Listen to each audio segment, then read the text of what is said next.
सोचिए साल 1950 एक नए दौर की सुबह हो रही है और एक नए नए आज़ाद हुए देश के दिल से करोड़ों उम्मीदें एक साथ उठ रही हैं। ये कहानी है भारत के एक संप्रभु, एक लोकतांत्रिक गणराज्य बनने की। अच्छा, एक सवाल है जो शायद कई लोगों के मन में आता होगा कि भाई अगर हमें आज़ादी 15 अगस्त 1947 को मिली तो फिर 26 जनवरी को इतनी बड़ी राष्ट्रीय छुट्टी क्यों होती है? ये दिन इतना ज़रूरी क्यों है? असल में इस सवाल का जवाब छिपा है भारत के एक डोमिनियन से एक गणतंत्र बनने के शानदार सफ़र में। तो चलिए कहानी की शुरुआत करते हैं आज़ादी के ठीक बाद के दौर से। देखिए, भारत आज़ाद तो हो गया था, लेकिन हम जिसे कहते हैं ना पूरी तरह से संप्रभु, वो अभी नहीं था। एक बहुत ही ज़रूरी, एक बहुत बड़ा काम अभी बाकी था। जी हाँ, सुनने में थोड़ा अजीब लगेगा, लेकिन 1947 के बाद भी भारत टेक्निकली एक डोमिनियन था। अब इसका मतलब क्या है?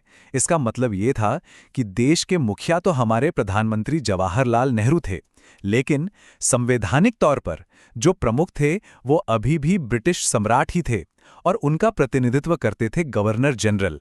ये बस एक टेम्परेरी अरेंजमेंट था। लेकिन असली चुनौती तो कुछ और ही थी। इतनी सारी भाषाएं, इतने सारे धर्म, जातियां, अलग अलग इलाके। इस अविश्वसनीय विविधता वाले देश को एक मजबूत राजनीतिक पहचान के धागे में कैसे पिरोया जाए, ये सवाल हमारे नेताओं के सामने एक पहाड़ की तरह खड़ा था। और इस जबरदस्त चुनौती का सामना करने के लिए पूरे देश की नजरें थीं हमारे संविधान सभा पर। ये वो समूह था जिसमें दूर की सोचने वाले लोग थे, कानून के बड़े बड़े जानकार थे, समाज सुधारक थे, और इन्हीं को जिम्मेदारी दी गई थी एक नए राष्ट्र की पूरी रूपरेखा तैयार करने की। पार्टीशन के बाद इस संविधान सभा में 299 सदस्य थे। जी हां, 299 सदस्य, जिनके कंधों पर नए भारत के लिए संविधान का पूरा मसौदा तैयार करने का भार था। सोचिए, हर एक सदस्य पर कितनी बड़ी, कितनी ऐतिहासिक जिम्मेदारी रही होगी। और इस महान काम को लीड कर रहे थे कुछ बहुत ही बड़े नाम।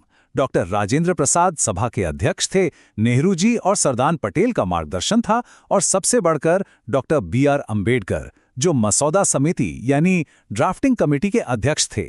असल में इन्हीं महान लोगों के कंधों पर एक पूरे राष्ट्र का भविष्य गढ़ने का भार था।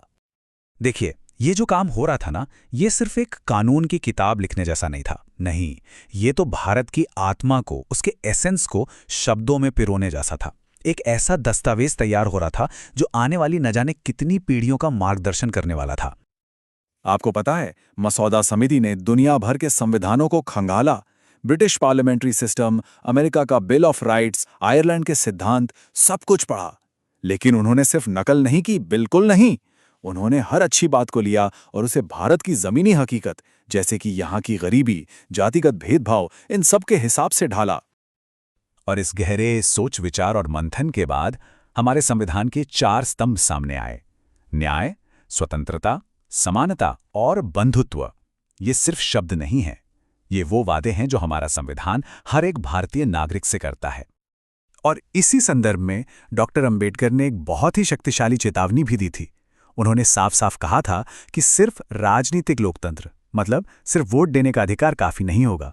जब तक हमारे समाज में और हमारी आर्थिक जिंदगी में न्याय नहीं होगा, तब तक लोकतंत्र की नींव खोखली ही रहेगी। और उनकी ये बात आज भी उतनी ही सच है, उतनी ही जरूरी है। तो करीब करीब 3 साल की कड़ी मेहनत, अनगिनत बहसें और गहरे मंथन के बाद आखिरकार वो ऐतिहासिक पल आया जिसका पूरे देश को, हर एक भारतीय को बेसब्री से इंतजार था। अच्छा, यहां पर ना 2 तारीखें हैं जिन्हें समझना बहुत जरूरी है। पहली, 26 नवंबर 1949। इस दिन हमारा संविधान बनके तैयार हो गया और उसे अपना लिया गया। लेकिन इसे पूरी तरह से लागू किया गया 26 जनवरी 1950 को। और यही वो दिन है जिस दिन भारत सही मायनों में एक गणतंत्र बना। अब सवाल उठता है कि 26 जनवरी की ही तारीख क्यों चुनी गई? इसकी एक बहुत खास, एक बहुत गहरी वजह थी। दरअसल 1930 में इसी दिन हमारे स्वतंत्रता सेनानियों ने पूर्ण स्वराज यानी पूरी आज़ादी का संकल्प लिया था। तो इस ऐतिहासिक दिन को चुनकर हमारे संविधान निर्माताओं ने नए गणतंत्र को सीधे सीधे आज़ादी की लड़ाई के आदर्शों से जोड़ दिया। तो ये जो संविधान का लागू होना था, ये सिर्फ एक इवेंट नहीं था। नहीं, ये तो एक वादे की शुरुआत थी। हर एक नागरिक के लिए एक बेहतर, एक ज्यादा न्यायपूर्ण भविष्य का वादा। इस दस्तावेज ने भारत को कुछ ऐसे विचार दिए जो उस वक्त के लिए बिल्कुल क्रांतिकारी थे, जैसे कि एक संप्रभु गणराज्य, एक आजाद न्यायपालिका और हर नागरिक के लिए मौलिक अधिकार। लेकिन शायद इन सब में सबसे रेवोल्यूशनरी विचार था यूनिवर्सल अडल्ट फ्रैंचाइज। जरा एक पल के लिए सोचिए, उस वक्त के 36 करोड़ लोगों को, चाहे वो अमीर हों या गरीब, आदमी हों या औरत, किसी भी जाति या धर्म के हों, सबको एक बराबर एक वोट देने का अधिकार दे देना, ये कितना बड़ा, कितना साहसी कदम था। ये लोकतंत्र में एक ऐसा विश्वास था जिसकी मिसाल दुनिया में कहीं नहीं मिलती। और आखिर में हमारे संविधान की प्रस्तावना के वो जादुई शब्द, हम भारत के लोग। ये शब्द कितनी खूबसूरती से ये बताते हैं कि इस गणतंत्र में, इस देश में असली और अंतिम शक्ति किसी राजा के पास या किसी सरकार के पास नहीं है, बल्कि हम सबके पास है, भारत के लोगों के पास है।